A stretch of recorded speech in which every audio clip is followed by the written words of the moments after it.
Download aplikasi Tarbiyah Sunnah di handphone Anda. Tersedia di Google Play dan App Store. Bismillahirrahmanirrahim. Assalamualaikum warahmatullahi wabarakatuh.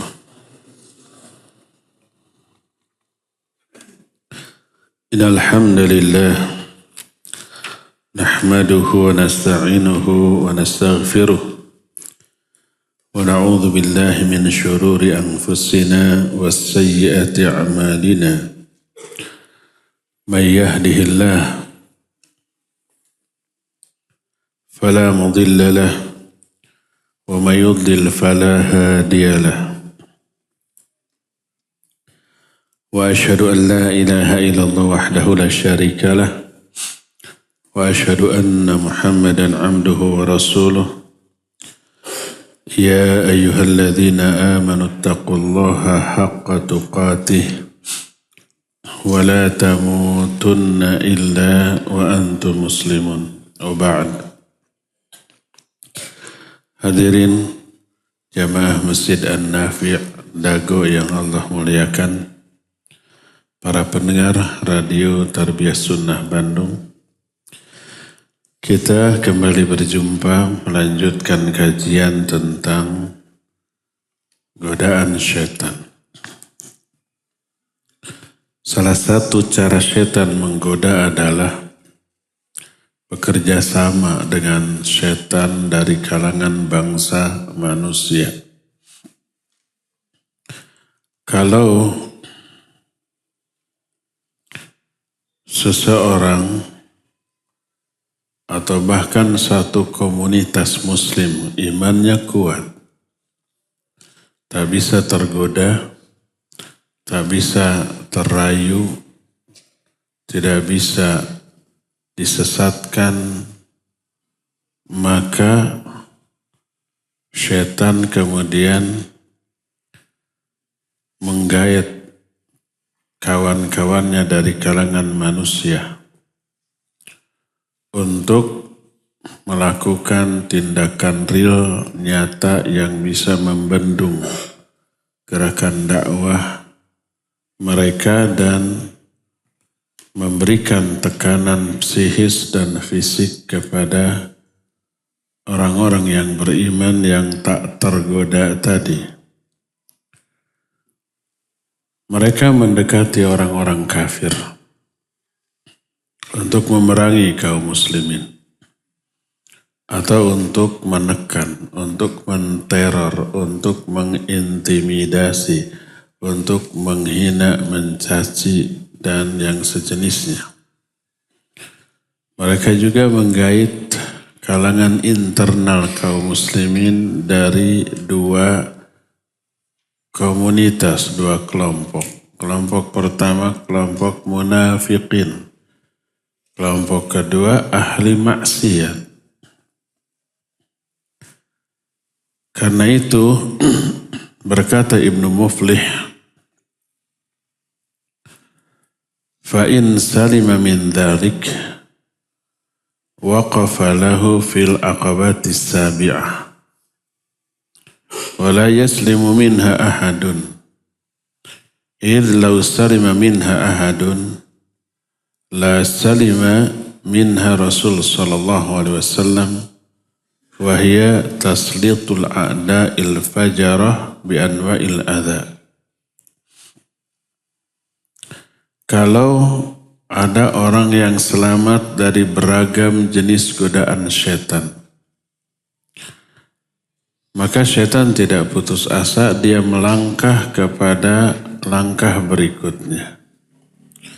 Langkah berikutnya ini tak ada seorang pun yang bisa selamat.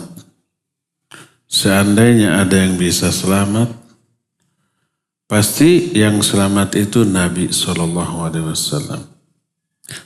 Tapi Nabi pun tidak selamat. Apa godaan berikutnya ini? Taslitul a'da'il fajarah.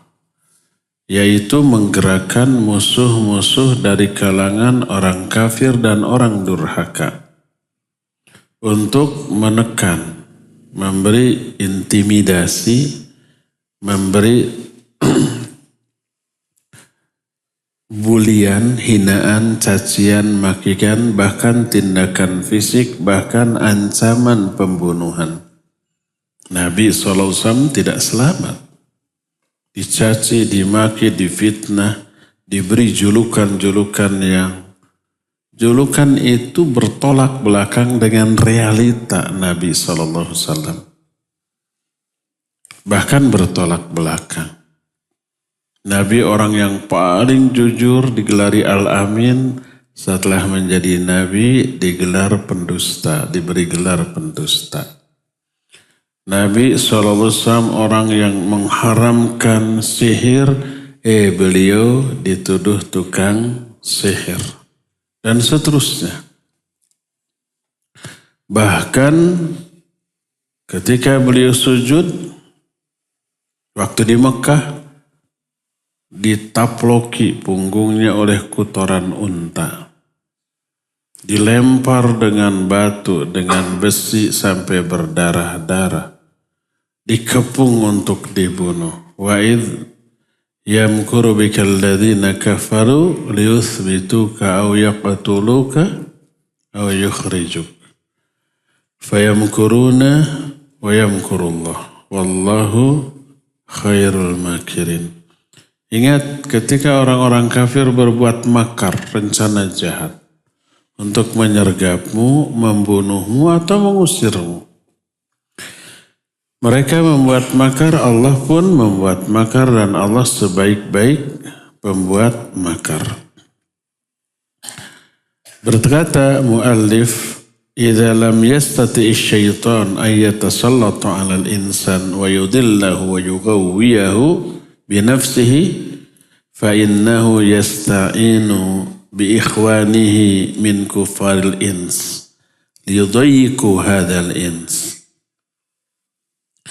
Bila setan tidak mampu menggoda manusia, tidak mampu menyesatkan, tidak mampu menyimpangkan, tidak mampu menjerumuskan mereka kepada dosa dan maksiat, maka setan meminta bantuan kepada saudara-saudaranya dari kalangan manusia. Setan-setan bangsa manusia dari kalangan orang kafir untuk memojokkan kaum muslimin. Oleh karena itulah setiap nabi dan para penerus tugas nabi seperti para duat, para ulama, para kiainya, para ustadznya, para mubalignya, itu selalu ada yang memusuhi setan-setan bangsa jin dan manusia dan mereka berkolaborasi. Allah menyatakan wa kadzalika ja'alna likulli nabiyyin aduwan syayatinal insi wal jin.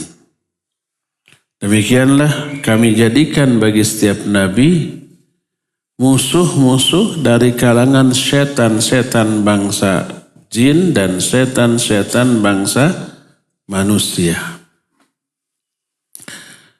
Salah satu contohnya adalah bagaimana setan mengajak orang-orang kafir Quraisy untuk menyerang Nabi dan kaum muslimin pada waktu perang Badar.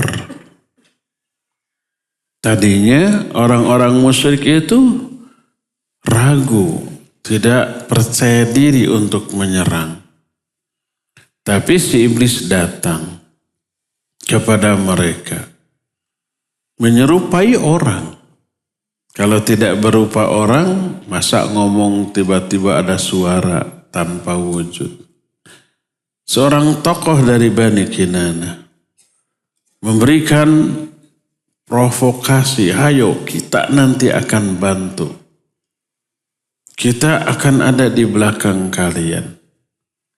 Dan ini oleh Allah dijelaskan dalam surah Al-Anfal ayat 48. Wa idh zayyana lahum asyaitanu a'malahum. Wa qala la ghaliba lakumul yawma minan nas wa inni jarul lakum. Dan ingat ketika setan menghiasi amal-amal orang-orang kafir. Jadi orang kafir juga dikadalin sama setan. Dia si setan iblis ini berkata, la ghaliba lakumul yawma minan nas. Pada hari ini kamu enggak mungkin ada yang mengalahkan. Wa inni jarul lakum, aku akan membackup kalian. Karena hasutan si iblis ini, maka orang-orang kafir Quraisy akhirnya mau menggalang kekuatan, mengumpulkan 1.000 orang, lalu berangkat. Tanpa diduga oleh si iblis, Nabi dan kaum muslimin juga di-backing oleh Allah dalam bentuk mengirim 1.000 malaikat. Allah menyatakan, idh tastaghithuna rabbakum fastajaba lakum anni mumiddukum bi alfin minal malaikati murdifin. Ingat ketika kalian meminta tolong, meminta bantuan kepada Allah. Dan Allah mengabulkan doamu, permohonanmu. Dengan cara Allah mengirim 1.000 malaikat yang turun secara berduyun-duyun. Nah, rombongan malaikat yang 1.000 ini awal tidak kelihatan oleh orang-orang kafir. Tapi terlihat oleh si iblis.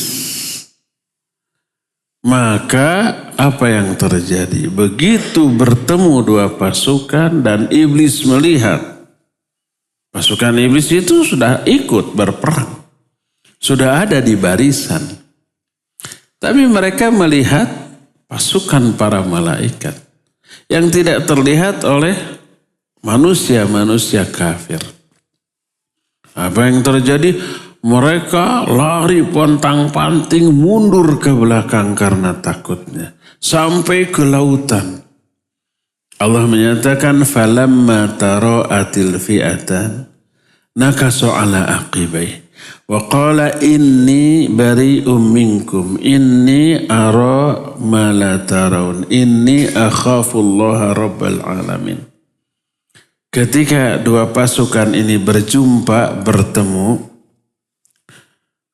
maka si iblis melihat beserta pasukannya, melihat pasukan para malaikat, mereka langsung lari pontang-panting. Sambil berkata kepada pasukan orang kafir, inni bari'um minkum, aku berlepas diri dari kalian.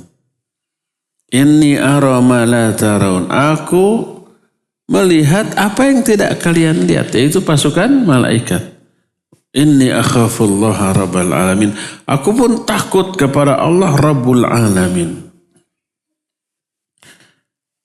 Maka berkata mu'alif, fanzur kaifa syadda azaimahum wa qawwahum alal iqdam alal ma'rakah. Fahuwa mu'inun lahum wa musta'inun bihim likay yaqdaw ala ahli islam. Lihat bagaimana si iblis mensupport, memberi dorongan, memprovokasi orang-orang musyrik untuk maju ke medan perang. Dia berjanji akan menolong dan dia meminta bantuan kepada orang-orang kafir untuk menghancurkan secara fisik Nabi dan para sahabatnya. Karena Nabi dan para sahabat nggak bisa digoda untuk musyrik, untuk kafir, untuk maksiat, nggak. Maka mending dihancurkan. Dan iblis tidak memiliki kemampuan untuk menghancurkan oleh diri-diri mereka langsung, nggak bisa. Usaha sudah. Ada setan datang malam-malam bawa api. Nabi SAW bangun malam untuk sholat malam. Apa yang terjadi? Ini jin ifrit. Nabi hanya menyatakan a'udzu billahi minka. Aku berlindung kepada Allah dari engkau. Langsung jicir lagi. Nggak bisa. Maka mereka minta bantuan manusia, orang-orang kafir. Serbu tuh. Kalau orang kafir nggak bisa diusir oleh ayat. Orang kafir diusir oleh ayat kursi, nggak ngaruh. Tapi kalau bangsa jin dibacakan ayat langsung ada efek yang luar biasa. Orang kafir dibacakan ayat kursi, ta'awud, gak ngaruh. Maka apa yang terjadi likai yaqdaw ala ahli Islam, supaya secara fisik mereka itu bisa menghantam kaum muslimin. Walamma tara'atil fi'atan wa ra'al malaikata tarakahum wa wallal adbar li'adami qudratihi ala muwajahatil malaika. Ketika dua pasukan ini berjumpa, iblis melihat malaikat, lari dia ke belakang karena yakin tidak mampu menghadapi pasukan malaikat tersebut. Ini salah satu contoh, ya. Dan ketika di Mekah, ketika melihat Nabi, para sahabat yang sudah masuk Islam digoda untuk keluar Islam, untuk ini tagen mereka. Tak ada kasus di Mekah kaum muslimin masih lemah disiksa, diintimidasi, lalu murtad. Gak ada kasus itu. Padahal intimidasinya dahsyatnya luar biasa. Kenapa mereka begitu? Karena hasutan setan. Ya, Nabi dan para sahabat gak bisa digoda lagi untuk keluar dari Islam. Ya, menggunakan tangan-tangan orang kafir untuk menyiksa secara fisik. Ternyata disiksa secara fisik juga mereka tagen. Bahasa Jermannya Habennagen. Itu betul bahasa Jerman Habennagen itu. Cuma sudah jadi bahasa Sunda. Habennagen itu apa artinya? Iya, tangguh gitu. Tidak bergeming sedikit pun. Tidak mundur kembali ke belakang. Itu salah satu contoh. Mengajak orang-orang kafir untuk memerangi secara fisik.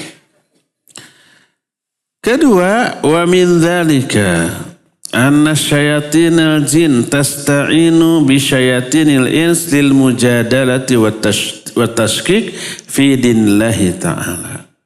Kedua, di antara cara setan menggait orang untuk memerangi kaum muslimin adalah mereka minta bantuan kepada manusia untuk mendebat dan menanamkan keraguan-raguan di kalangan kaum muslimin tentang agama Allah.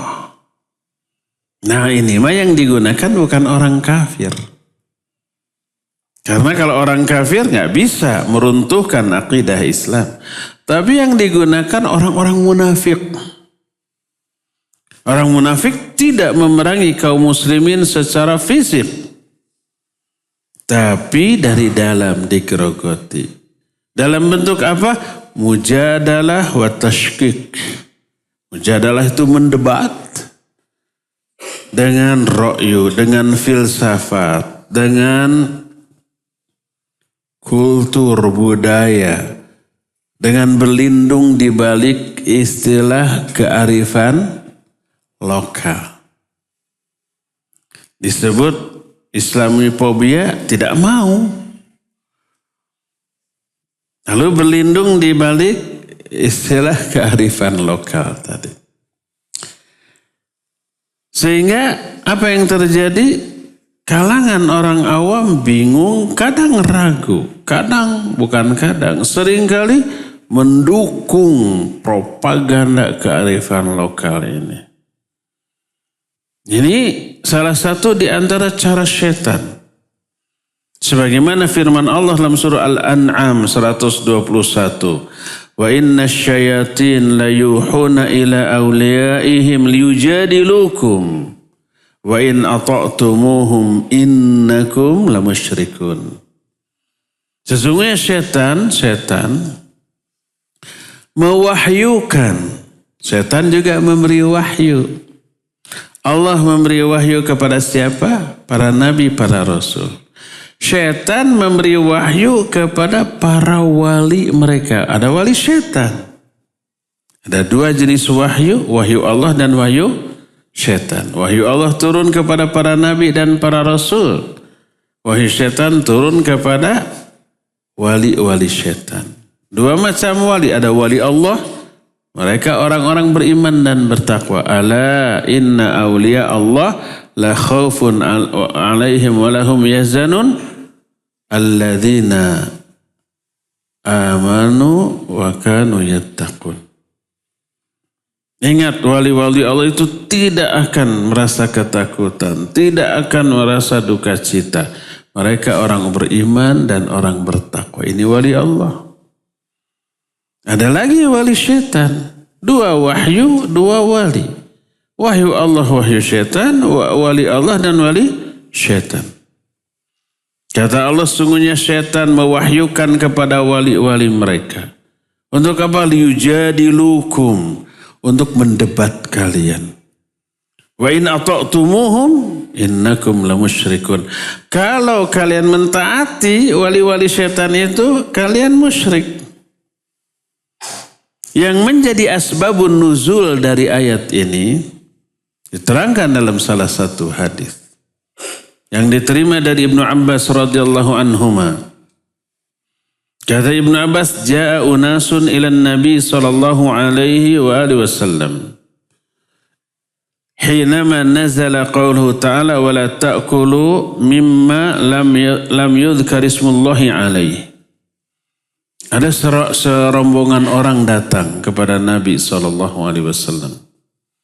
Ketika turun ayat surah Al-An'am 121, jangan kalian memakan daging sesembelihan yang tidak disebut nama Allah ketika menyembelihnya. Orang-orang ini datang untuk mendebat dengan ra'yu, dengan logika, dengan rasio yang kata mereka akal sehat. Lahir semboyan beragama dengan akal sehat. Keliru, beragama itu harus dengan wahyu, Quran Sunnah. Ali bin Abi Thalib radhiyallahu anhu menyatakan, "Lau anna hadha dina ala ra'yi lakana asfalul khuf aula bil mashi min a'lahu." Seandainya agama didasarkan kepada akal, niscaya bagian bawah sepatu lebih layak untuk diusap daripada bagian atasnya ketika wudhu. Nabi SAW suatu saat berwudhu memakai sepatu, nggak dibuka tuh. Ketika giliran mencuci kaki, itu sepatu cuma diusap bagian atasnya aja, bagian bawahnya enggak. Kata Ali, seandainya agama berdasarkan ra'yu, berdasarkan akal, niscaya bagian bawah sepatu lebih pantas untuk diusap daripada bagian atasnya. Tapi aku melihat Rasul SAW mengusap bagian atas dari sepatu. Karena bagian atas mah kan bersihnya.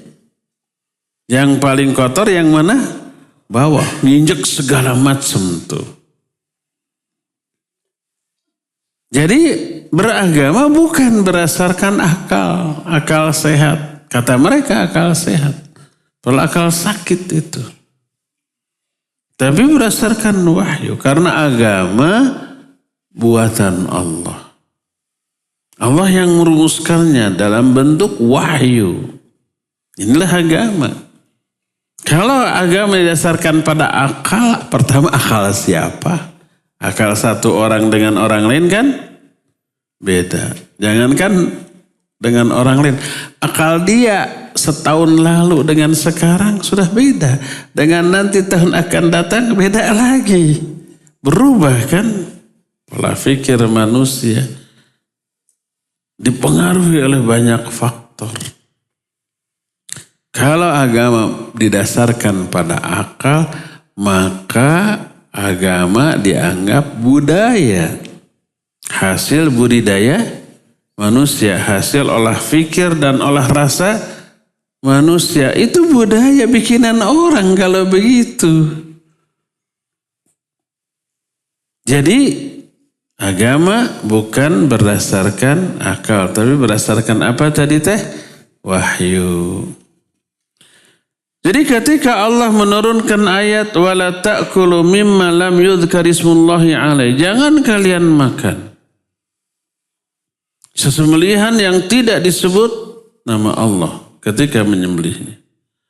Orang-orang itu datang mendebat ayat ini dengan logika. Apa mereka bilang? Anakulu ma naqtulu wa la naqulu ma yaqtulullah. Apa kita boleh memakan daging yang kita sembelih, tapi kita tidak boleh, apakah kita boleh makan daging yang binatang yang kita bunuh, tapi kita tidak boleh memakan binatang yang dibunuh oleh Allah? Jadi yang tidak disembelih oleh orang yang tidak menyebut nama Allah itu berarti dibunuhnya oleh Allah tuh, bukan oleh kita. Tapi kalau kita yang menyembelih, kita yang bunuhnya tuh. Bangkai. Ada binatang mati tepupuguh. Bukan tepupuguh, pasti ada alasan ilmiahnya ya. Mungkin penyakit, mungkin tua, mungkin apa gitu kemudian mati. Atau kegencet, atau jatuh, mati jadi bangkai. Siapa yang mematikan dia? Allah. Kalau yang kita yang menyembelih, yang mematikannya kita. Kan logika ya. Yang kita sembelih kan kita yang bunuh. Kok halal? Tapi yang mati tanpa disembelih seperti bangkai itu gitu ya. Itu kan yang membunuh, yang mematikannya Allah, kok haram? Logika kan. Maka turunlah ayat ini. Lalu di akhir ayat ini Allah menyatakan wa inna syayatin la yuhuna ila awliyaihim liyujadilukum. Sesungguhnya syaitan mewahyukan kepada wali-walinya. Orang tadi punya pola fikir seperti itu dari mana? Syaitan yang membisikkannya tuh. Untuk apa? Untuk merubah hukum yang telah Allah tetapkan secara qat'i. Haram tuh yang gak disembelih. Nah, jadi Allah menurunkan setan yang mewahyukan kepada mereka. Untuk apa? Liyujadilukum. Untuk mendebat kalian. Oleh karena itu maka berkata mu'allif, fasyayatinul jinni yuhuna ila asdiqaihim min syayatinil ins liyujadilul mu'minin wa yushakkikuhum. Jadi setan-setan dari kalangan bangsa jin itu mewahyukan kepada teman-teman mereka dari kalangan setan-setan bangsa manusia. Untuk apa? Untuk mendebat orang-orang mukmin dan menanamkan keraguan-raguan tentang agamanya dengan ra'yu. Berkata Ibnu Abbas radhiyallahu anhu, ketika disebutkan qila lahu Za'amal Mukhtar bin Abi Ubaid annahu yuhu ilaih. Sebagian orang menyatakan bahwa Mukhtar bin Abi Ubaid. Mukhtar bin Abi Ubaid ini nabi palsu yang muncul ketika nabi masih ada. Ada dua nabi palsu, Sulaiman al-Kadzab dengan Mukhtar. Ketika para sahabat masih ada. Mukhtar bin Abi Ubaid al-Thaqafi. Dia awalnya mengaku diri nabi dan memperoleh wahyu. Nah ini tidak sempat dibunuh di zaman Nabi SAW. Seperti juga Musailamah al-Kadzab. Tidak sempat. Tapi matinya nanti di zaman sahabat. Yang membunuh Musailamah siapa? Wahsy. Yang membunuh Hamzah. Waktu perang Uhud, Wahsy membunuh Hamzah. Setelah Nabi wafat, kemudian Wahsy ini masuk Islam. Kemudian di zaman Abu Bakar dia perang melawan pasukan Musailamah al-Kadzdzab. Dan dia membunuh Musailamah al-Kadzdzab. Dia berkata, dulu saya pernah membunuh sebaik-baik manusia, yaitu Hamzah. Sekarang saya membunuh seburuk-buruk manusia, yaitu Musailamah. Ada lagi Mukhtar bin Abi Ubaid Ats-Tsaqafi. Awalnya dia itu Nasibi.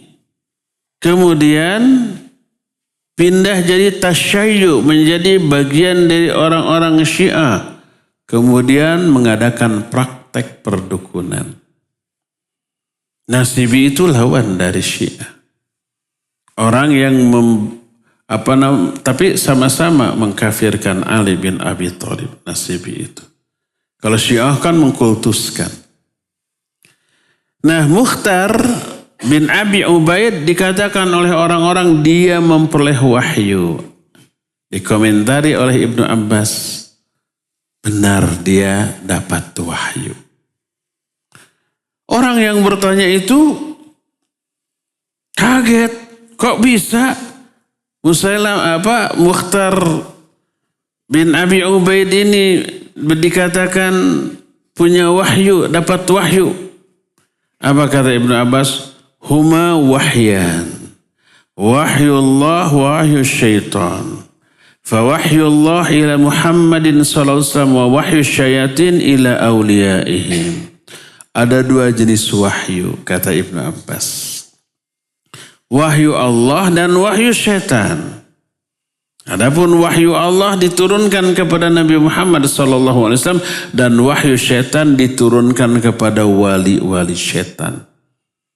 Dan Mukhtar bin Abi Ubaid termasuk wali syaitan. Lalu beliau membacakan ayat ini, surah Al-An'am ayat 121 ini, inna syayatina la yuhuna ila awliyaihim. Sesungguhnya syaitan memberi wahyu kepada wali-walinya.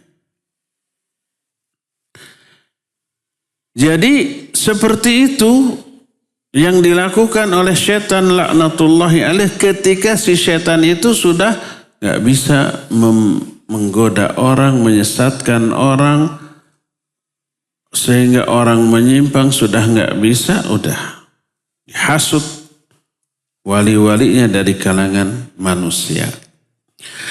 Maka betapa banyak orang yang sudah berupaya maksimal disesatkan oleh syaitan, tapi syaitan kemudian tidak mampu untuk melakukannya, lalu syaitan ini mengajak manusia-manusia yang menjadi walinya, pencinta-pencinta syaitan.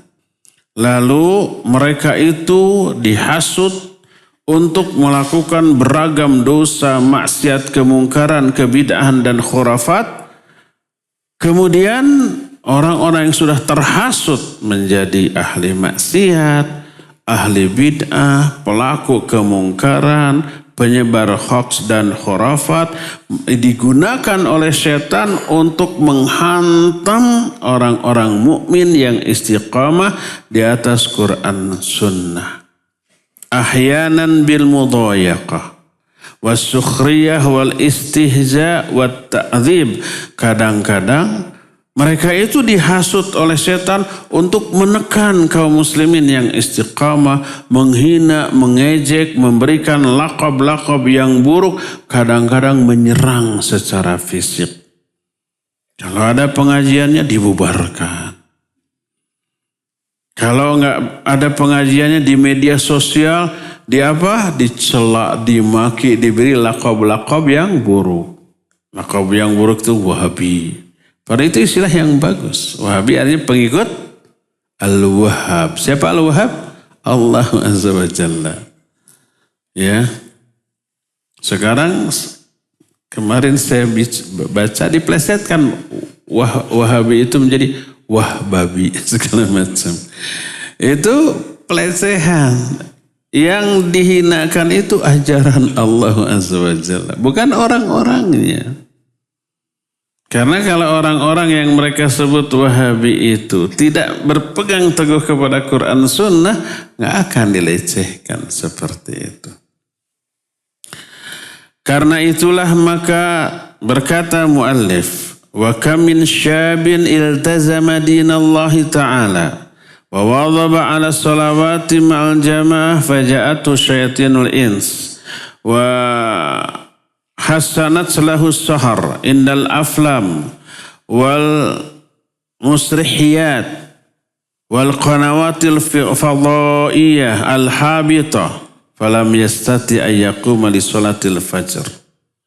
Betapa banyaknya pemuda yang tadinya multazim, dia loyal kepada agama Allah, selalu menjaga sholat berjamaah 5 waktu di masjid, selalu hadir ke kajian-kajian. Datang setan dari teman-temannya mengajak senang-senang, kangkau, hang out. Kemudian begadang, diajak nonton film di bioskop atau drakor atau membuka disebut qanawatil fadhaiyah. Itu website-website yang melalaikan. Apa yang terjadi setelah begadang semalaman? Pas sholat subuhnya tidur. Awalnya begitu, sampai akhirnya zuhur, asar, maghrib, isya pun ditinggalkannya. Berkata Malik bin Dinar rahimahullahu ta'ala. Dan ini dikutip oleh Imam Al-Qurtubi. Kata Malik bin Dinar, inna syaitanil insi asyaddu alayya min syaitanil jinni.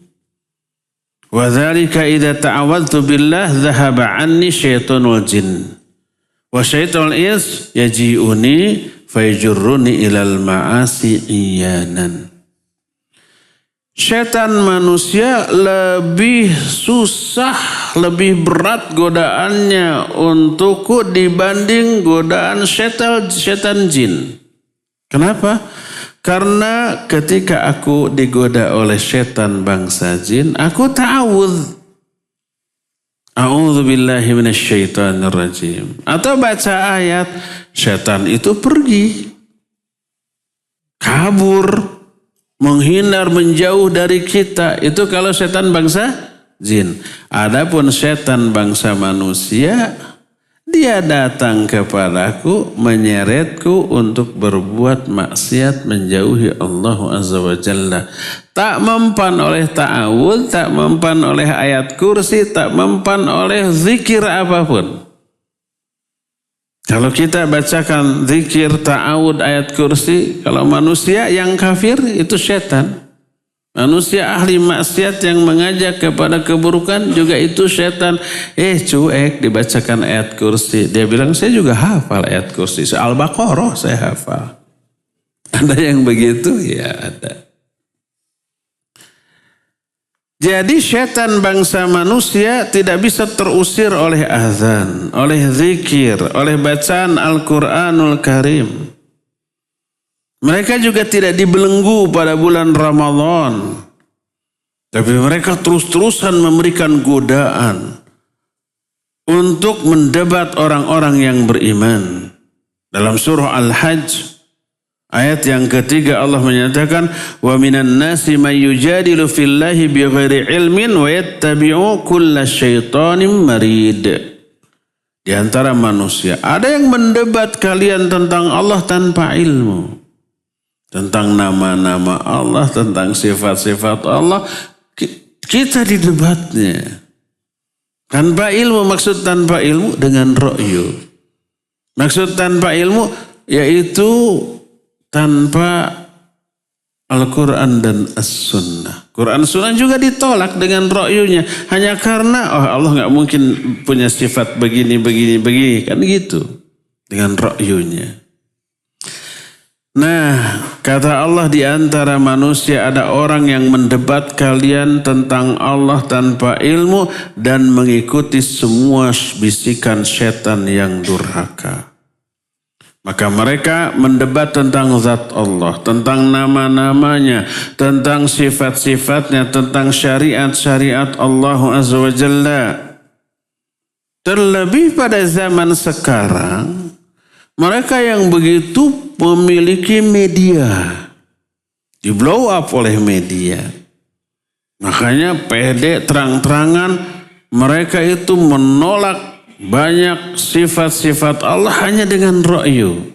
Ditolaknya sifat istiwa Allah. Ditolaknya sifat tangan Allah, wajah Allah, dan ditakwil dengan makna yang lain. Lalu mereka menjuluki orang-orang yang meyakini Allah punya wajah, Allah punya tangan dengan julukan apa? Mujassimah. Padahal para ulama menjelaskan secara gamblang kalangan mujassimah itu orang-orang yang menyamakan jasad Allah dengan jasad makhluk. Dengan menyatakan tangan Allah seperti tangan kita, wajah Allah seperti wajah kita. Itu yang disebut mujassimah versi para ulama. Adapun versi Ahlus Sunnah, Allah punya wajah. Tapi wajah Allah laisa kamitslihi syai'un. Tangan Allah juga begitu. Mata Allah juga begitu. Dan seterusnya laisa kamitslihi syai'un.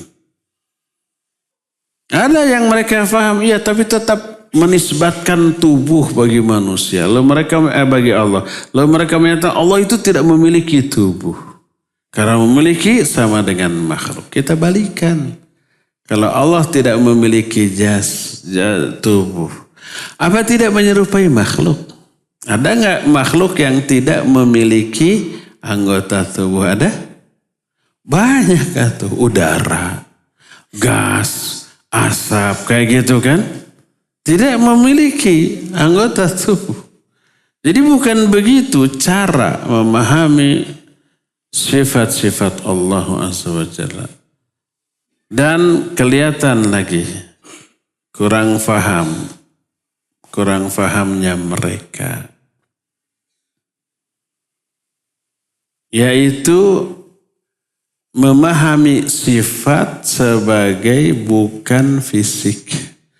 Katanya itu sifat, tapi tangan wajah kan bukan sifat. Jadi mereka itu memahami sifat dalam bahasa Indonesia. Kalau sifat kan karakternya. Seperti umpamanya baik atau buruk, itu sifat.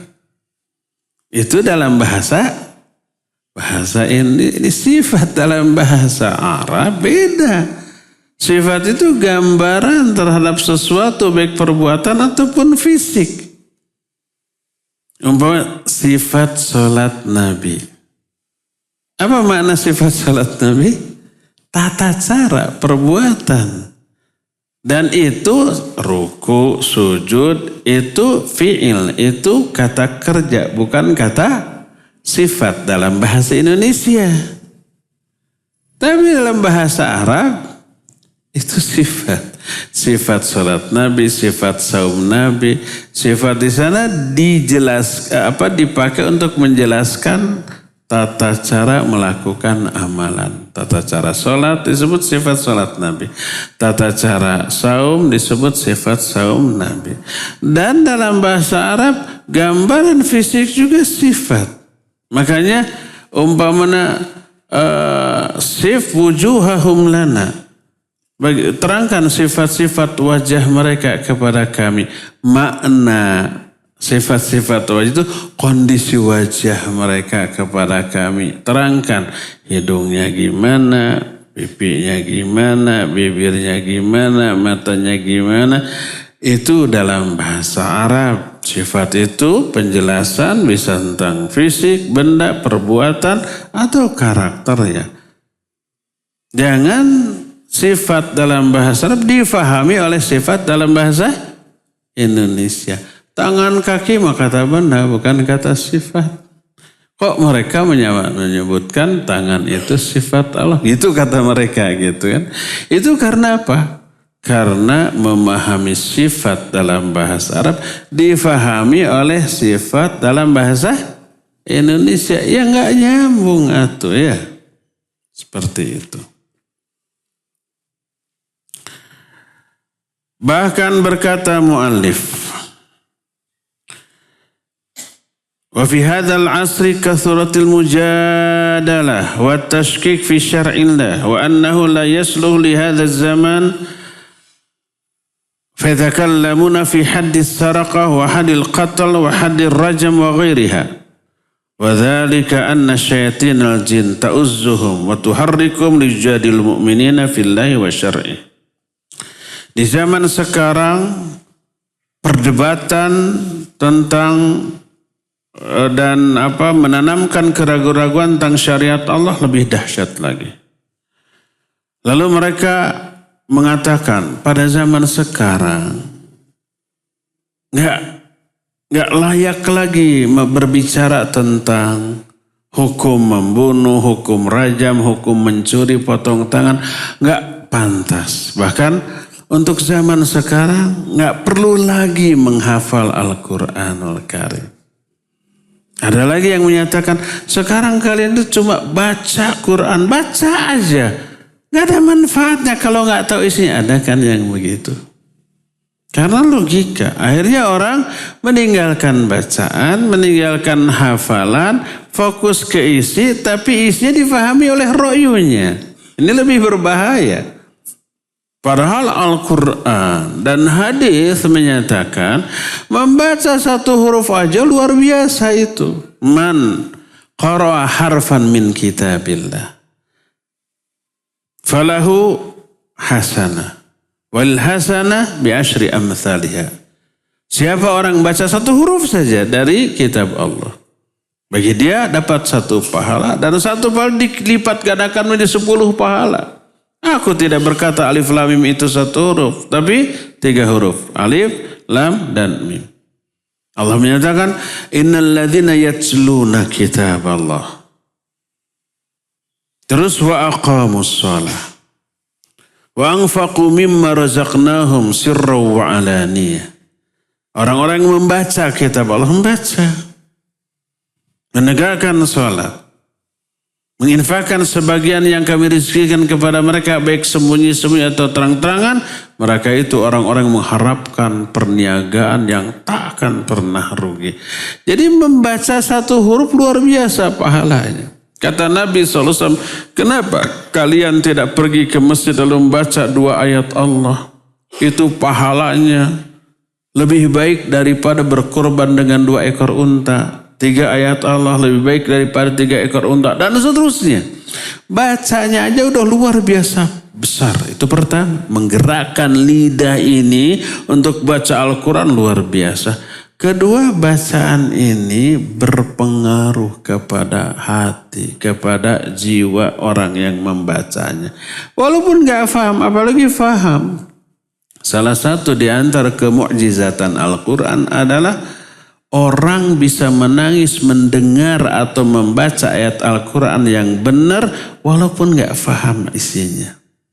Walaupun gak ngerti maksudnya. Tapi dengan mendengar atau membaca orang bisa bergetar hatinya dan menangis karenanya. Nah sekarang ada orang yang menyatakan yang menjadi inti Quran bukan bacanya, isinya dong gitu ya. Omongannya ini ada benarnya, ada salahnya. Yang benarnya, ya itu intinya itu penting. Tapi dia mengabaikan membacanya, menghafalkan. Dan yang paling parah, yang penting isinya itu berdasarkan ro'yu dia. Ini yang paling bahaya ya.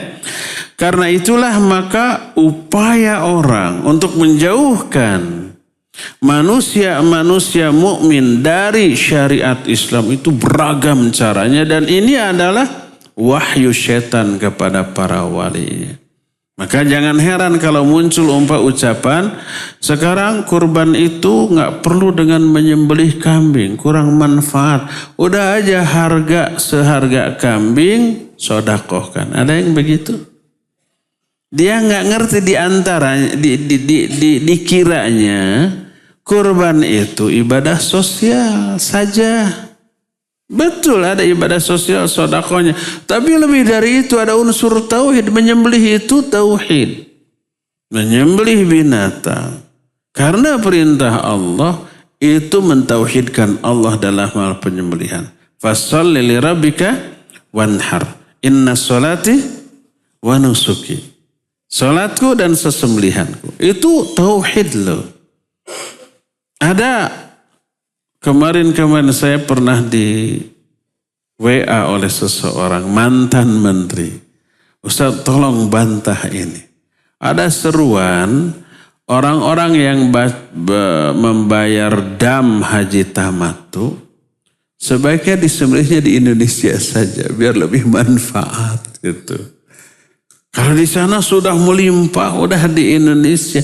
Ustaz bagaimana ini? Saya bilang sekalian aja hajinya di Indonesia. Wukufnya jangan di Arafah, di Monas saja sekalian, di alun-alun.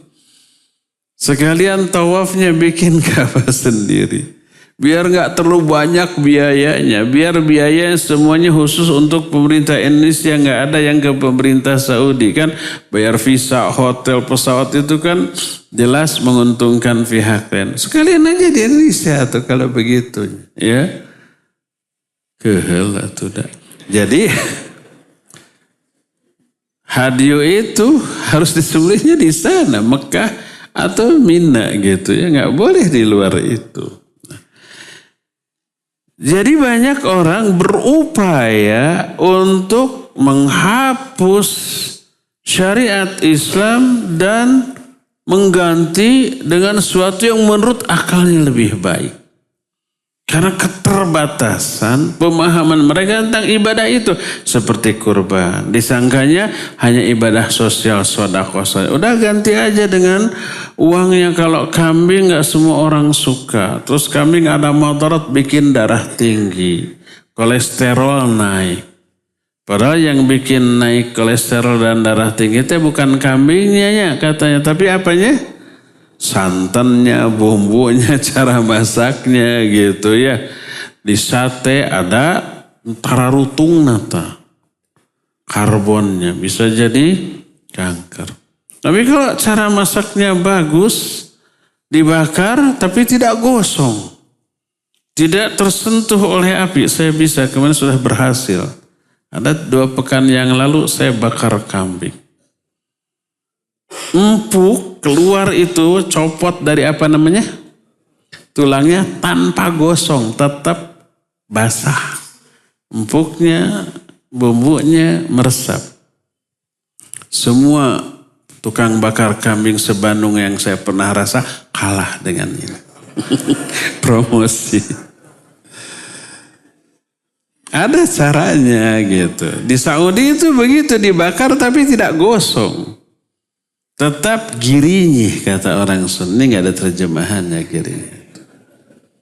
Bumbunya meresap, tidak garing, tidak gosong, tetap basah, tapi empuknya itu sampai copot gitu si tulangnya itu. Nah, jadi betapa banyaknya syariat Islam yang difahami secara logika lalu diberikan alternatif yang menurut logika mereka lebih baik. Padahal penyimpangan. Dan itulah salah satu di antara wujud keberhasilan setan di dalam memanfaatkan manusia munafikin untuk merubah syariat. Wahwa yaqsuduna bihadil mujadalah at-taqlil min sya'nid din wa ib'adihi anis sahatil amah wa ja'alahu ala hayati taqusin la nafadha laha alal ibad. Maksud mereka dengan mendebat dengan ra'yu adalah mengurangi beberapa aspek dari agama ini dan menjauhkan manusia dari agama secara menyeluruh, secara bertahap. Dan menjadikan agama ini seolah-olah sebuah ritual yang tidak ada isinya. Allah berfirman dalam surah Ghafir ayat 5, wajadalu bil batil yudhidu bihil haq. Mereka mendebat dengan cara yang batil untuk menghapus kebenaran ini. Ya. Berdasarkan hal itu, maka cara setan dalam menggoda manusia, bila manusia tidak bisa tergoda langsung oleh setan dari kalangan bangsa jin, mereka mengajak setan-setan dari kalangan manusia, dari kalangan orang kafir untuk memerangi kaum muslimin, dari kalangan orang-orang munafik untuk memberikan tasykik, mendebat mereka, menanamkan keraguan-raguan tentang ajaran Islam atau merubah syariat Islam kepada bentuk lain yang mereka kehendaki. Ya, inilah yang harus kita waspadai. Selesai sudah sampai di sini. Insya Allah kita akan lanjut di pertemuan yang akan datang. Untuk sekarang kita masuki sesi tanya jawab. Wa sallallahu ala Nabiina Muhammadin wa ala alihi wa ashabihi wasallam. Sudah ya, jangan ada lagi yang nanya. Pertanyaan. Belum apa-apa, udah promosi ini. Ustadz, ana janda. Saat ini sedang berproses dengan ikhwan yang sudah ngaji. Namun ibu ana sangat menentang dakwah sunnah sehingga kurang setuju dengan ikhwan tersebut. Karena berada di atas sunnah dan bukan yang bergelimang harta. Emang yang ada di atas sunnah nggak ada yang bergelimang harta gitu? Banyak loh ya. Namun beliau punya pekerjaan dan insya Allah ana merasa cukup. Apakah ana harus mundur karena ibu ana kurang setuju? Karena agama dan penampilannya berjenggot atau tetap maju? Baik. Coba ajak ngobrol saja.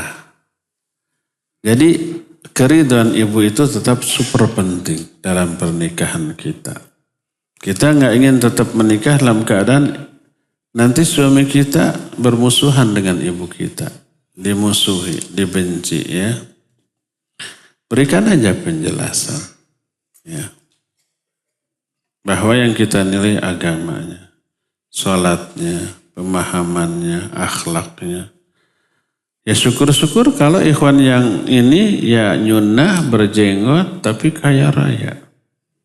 Jadi ketika awal ngelamar pakai ojol. Akhirnya nggak diterima. Coba besoknya rental mobil yang miliaran pinjam. Pasti jenggotnya nggak akan dipermasalahkan lagi. Bicaralah yang baik ya kepada ibu. Seorang suami yang jika sedang marah, ucapan yang dilontarkan kepada istri sangat kasar, penuh kata-kata yang menyakitkan. Mengungkit pemberian kepada istri, mengungkit kesalahan istri di masa lalu. Ini laporan ini. Ada ikhwannya di sini. Kalau ada di tag ya, budak. Jangan begitu ikhwan lah. Ini semuanya bukan memojokkan istri, tapi ini adalah kedurhakaan kepada Allah dan Rasul. Kasar bertolak belakang dengan firman Allah. Wa ashiruhunna bil ma'ruf. Kata Allah, perlakukan mereka dengan baik. Ini kasar.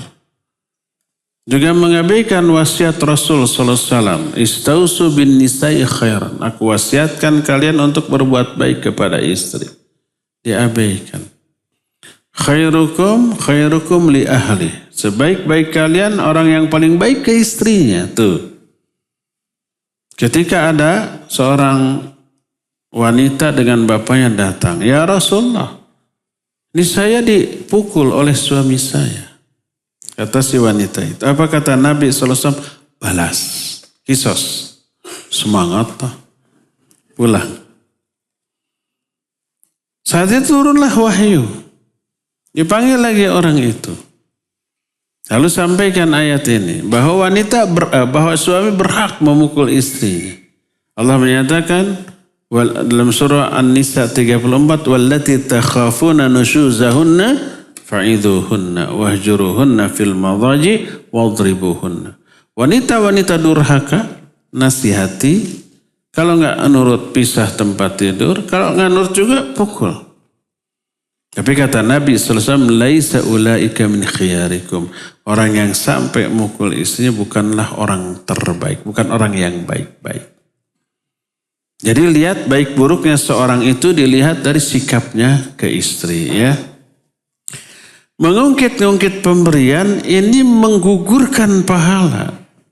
Memberi istri 1 dinar yang kau berikan ke istri lebih baik daripada 1 dinar yang kamu infakkan di jalan Allah kepada fakir miskin untuk pembebasan budak.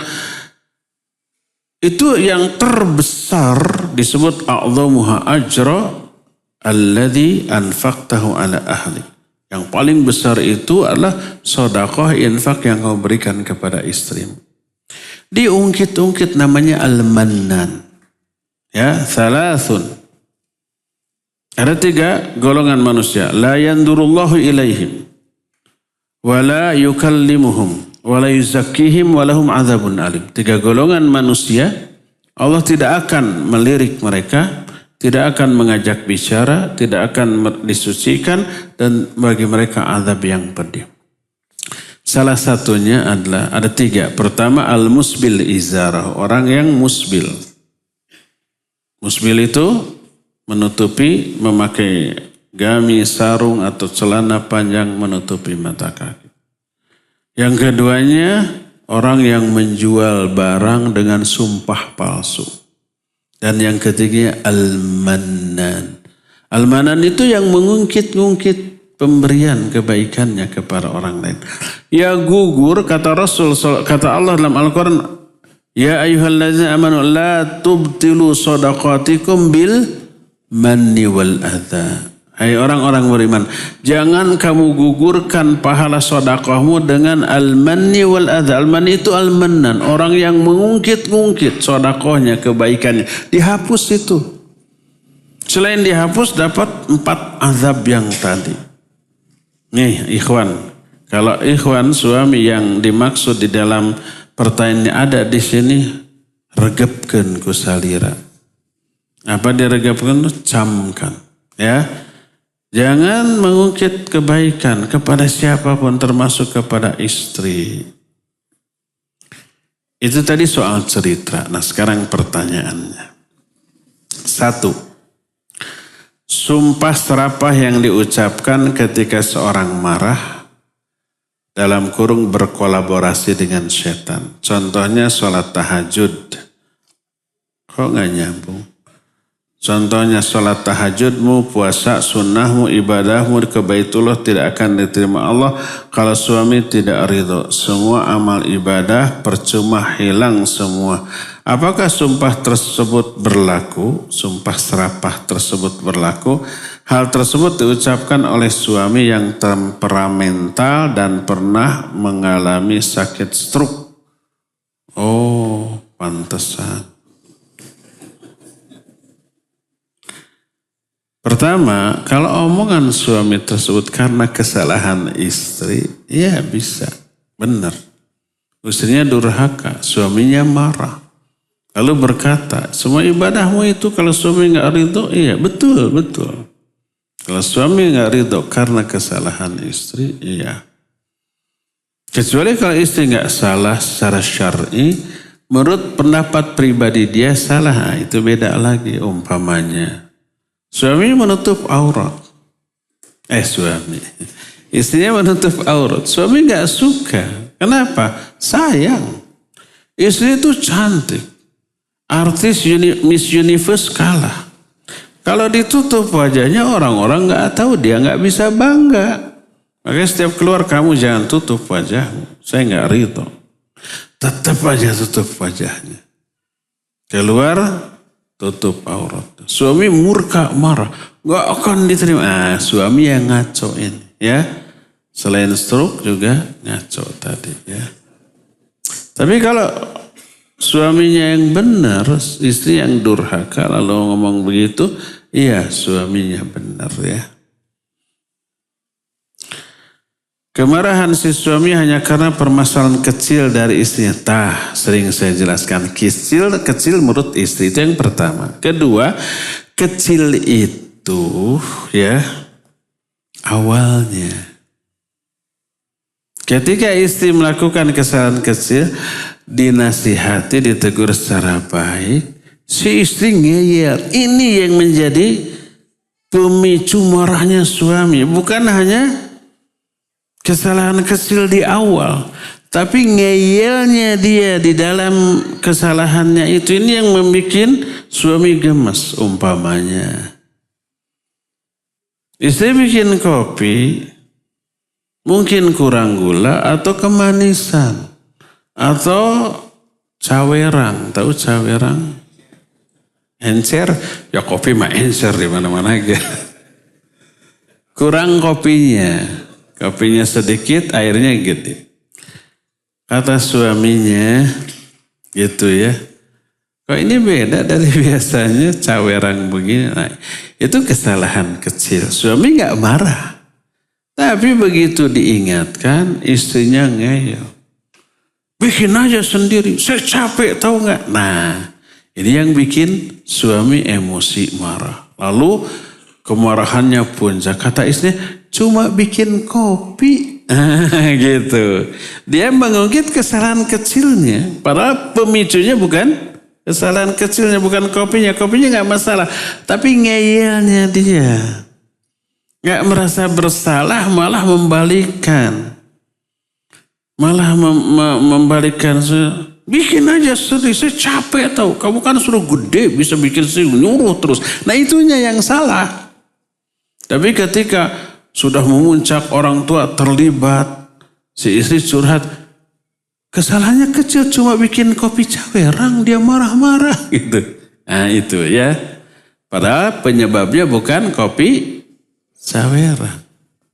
Tapi memang pika sebelen ya. Untuk meminta maaf. Kemarahan si suami hanya karena permasalahan kecil dari istrinya. Tuh kan gitu, kopi itu tadi caweran. Untuk minta maaf dan minta ridho dari suami, si istri harus sampai berlutut. Hal ini sangat dilarang. Apa nasihat untuk si istri? Pertama sabar. Kedua introspeksi. Kalau tahu suami pemarah, jangan bikin dia marah. Itu pertama, jangan bikin gara-gara gitulah. Sekecil apapun. Kedua, kalau marah karena kesalahan kita, cepat-cepat akui salah, minta maaf. Setelah minta maaf, rayu lagi suami. Pasti luluh. Saya juga kan seorang suami yang punya istri gitu ya. Istri suka salah, ya sukalah, namanya juga orang. Tapi kalau ketika salah ditegur, kemudian aduh afwan, kemudian minta maaf, kemudian merangkul dan seterusnya, itu luluh langsung.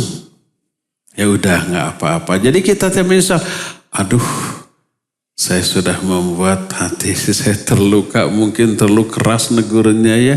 Akhirnya bareng-bareng minta, aduh afwan abi juga tadi terlalu keras mungkin negurnya. Udah beres lagi tuh ya. Jadi kalau istri salah ditegur oleh suami agar tidak membesar ini masalah, cepat akui salah. Jangan dulu berargumentasi. Yang bukan masalah salah benar yang kita perjuangkan. Gengsi yang kita perjuangkan. Bukan. Tapi kemaslahatan bersama. Mau salahmu benar, akui dulu. Iya maaf saya salah. Minta maaf. Sudah. Lalu rangkul suaminya dan seterusnya. Ya. Seperti itu insya Allah beres, masalah gak akan berkembang. Walaupun dalam hati saya gak salah.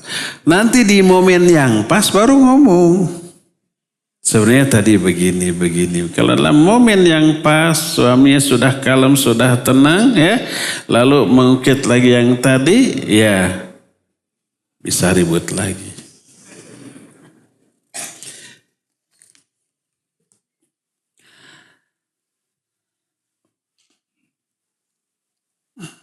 tentang kasus Fulan. Ini nama orang ya, yang telah membom sebuah kafe di Bali. Itu zaman bahula itunya. Yang sedang berpesta pora dengan dalih memerangi kekafiran. Bagaimana menurut pendapat Ustadz, apakah dibenarkan secara syar'i? Enggak benar ya. Bukan begitu caranya ya. Karena mereka kafir. Tapi itu adalah wewenang ulil amri. Lapor, nanti ulil amri yang meretas. Kalau lapor ternyata tidak digubris, ya sudah kita sabar, bukan wewenang kita. Sama dengan ada pencuri. Kita potong tangan. Ada pezina. Kita rajam. Salah kita, itu bukan wewenang kita. Itu wewenang hakim. Ya. Yang kemudian hakim merintahkan eksekusi kepada eksekutornya baru. Kalau kita, ada orang umpamanya kita cross country ke gunung, kemudian ada ilalang bergoyang, lihat ada berzina, langsung rajam. Dosa besar kita. Ada maling, ketangkap, langsung mana bedok. Dosa kita, itu bukan wewenang kita, wewenang hakim. Ya. Jadi jangan sampai apa yang bukan menjadi wewenang kita rebut dalam rangka amar ma'ruf, nahi munkar, nggak boleh.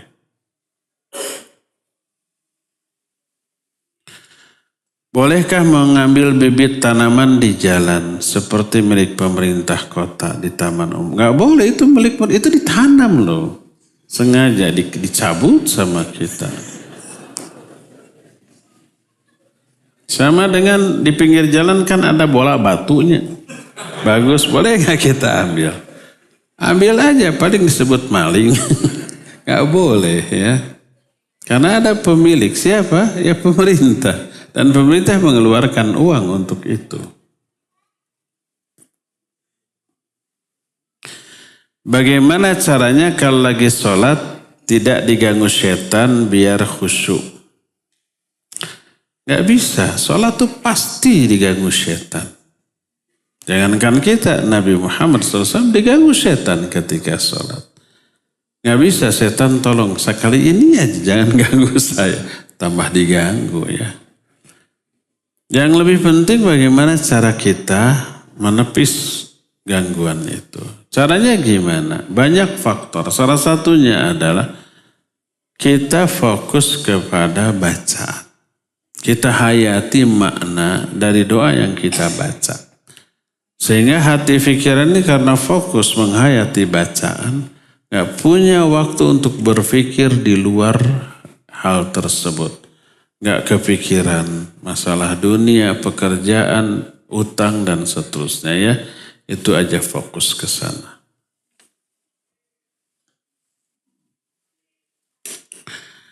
Saya dan suami sudah tidak pernah lagi ke bioskop.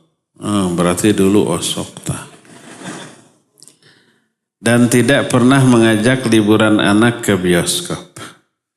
Namun liburan bulan lalu anak kami diajak nonton bioskop oleh om dan tantenya. Untuk nonton film bertema anak. Apakah boleh kami mengizinkan? Nggak boleh. Walaupun filmnya untuk anak-anak. Bahkan kalau filmnya film perjuangan umpamanya. Tetap. Karena apa? Karena itu tempat maksiat, itu pertama. Yang kedua, itu menyuburkan bisnis hiburan bioskop. Nanti para artis bakal laku di sana. Akhirnya bikin lagi. Ya. Belum ada banyak aspek yang terlarangnya berupa ikhtilatnya, berupa musiknya, berupa lagunya. Kalau bertemakan anak-anak pasti ada lagunya, dipastikan itu ya.